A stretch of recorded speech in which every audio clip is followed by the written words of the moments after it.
প্ৰতিনিধি সভাৰ বিতৰ্কৰ পিছত এইবাৰ ধনৰ বিতৰ্ক অধিৱেশন শেষ হোৱাৰ পিছতো প্ৰাপ্য ধন নাপালে কাম কৰা মানুহে প্ৰাপ্য ধন বিচাৰি আৰক্ষীক গোচৰ ভুক্তভোগী লোকৰ আহাৰ আৰু পেণ্ডেলৰ দায়িত্বত থকা লোকে নাপালে প্ৰাপ্য ধন আদৰণি সমিতিৰ বিৰুদ্ধে ক্ষোভ বহু লোকৰ চূড়ান্ত বেমেজালি আৰু বিতৰ্কৰে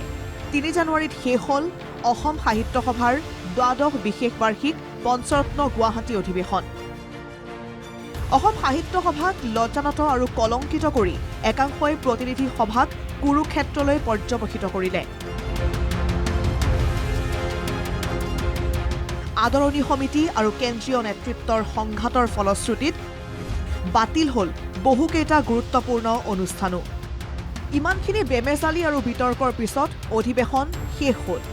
কিন্তু অধিৱেশন শেষ হোৱাৰ পিছতো শেষ হোৱা নাই বিতৰ্ক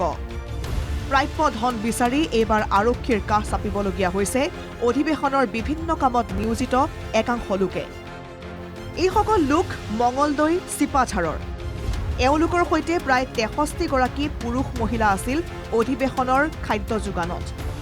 খাদ্য যোগান ঠিকমতেই হ'ল কিন্তু এওঁলোকে নাপালে প্ৰাপ্য ধন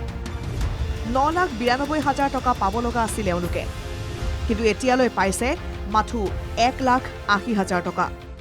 গোটাখিনি মানুহ দায়িত্ব লৈ 90 জন মানুহ লৈ গৈছিলোঁ যোৱাৰ পাছত আমি 10 দিন কাম কৰিলোঁ 10 দিন কাম কৰাৰ পাছত তেওঁলোকে এতিয়া আমাক কালি যেতিয়া বিদায় দিবা সময় হ'ল তেওঁলোকে আমাক তাৰমানে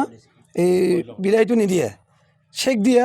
তাকো চেকত একাউণ্টত পইচা নাই তাৰপাছত আমি কেছ খুজিলোঁ কেছ নিদিয়ে আৰু চেককেইখন দিছে 3 মাহ পাছত একাউণ্টত পইচা জমা নাই বুলি কৈছে সেয়েহে উপায়ন্তৰ হৈ এওঁলোকে কাষ চাপিব লগা হ'ল আৰক্ষীৰ আদৰণি সমিতিৰ বিৰুদ্ধে দিছপুৰ থানাত গোচৰ তৰিলে এইসকল লোকে থানাত যায় আমি এখন থানাত এজাহাত দাখিল কৰিছোঁ সভাপতি আপোনাৰ শচীন শৰ্মা তাৰ হয় কোষাধ্যক্ষ আৰু সভাপতি হ'ল এই সম্পাদক হ'ল বিজু দেৱী আৰু সভাপতি হ'ল হীৰালাল বৰা এই 3 জন মানুহ দায়িত্বত নেতৃত্বত গৈছিলোঁ মই গতিকে আমাৰ পইচাখিনি এতিয়া তেওঁলোকে ওলাই দিব লাগে কেৱল ইমানেই নহয় পেণ্ডেলৰ দায়িত্বত থকা লোককো আজিলৈকে দিয়া নাই প্ৰাপ্য ধন প্ৰাপ্ত খবৰ মতে গোটেই অধিৱেশনৰ পেণ্ডেলৰ নামত দিব লাগে প্ৰায় 40 লাখ টকা কিন্তু এতিয়ালৈ আদায় দিছে মাত্ৰ 70,000 টকা ইয়াতকৈ আৰু দুৰ্ভাগ্যজনক কথা কি হ'ব পাৰে মুঠৰ ওপৰত অধিৱেশন শেষ হোৱাৰ পিছতো বিতৰ্কৰ অন্ত পৰা নাই দ্বাদশ বিশেষ বাৰ্ষিক গুৱাহাটী অধিৱেশনৰ চিপাঝাৰৰ পৰা ৰঞ্জন শইকীয়াৰ সহযোগত ভিডিঅ' জাৰ্নেলিষ্ট হৃদয় দাসৰ সৈতে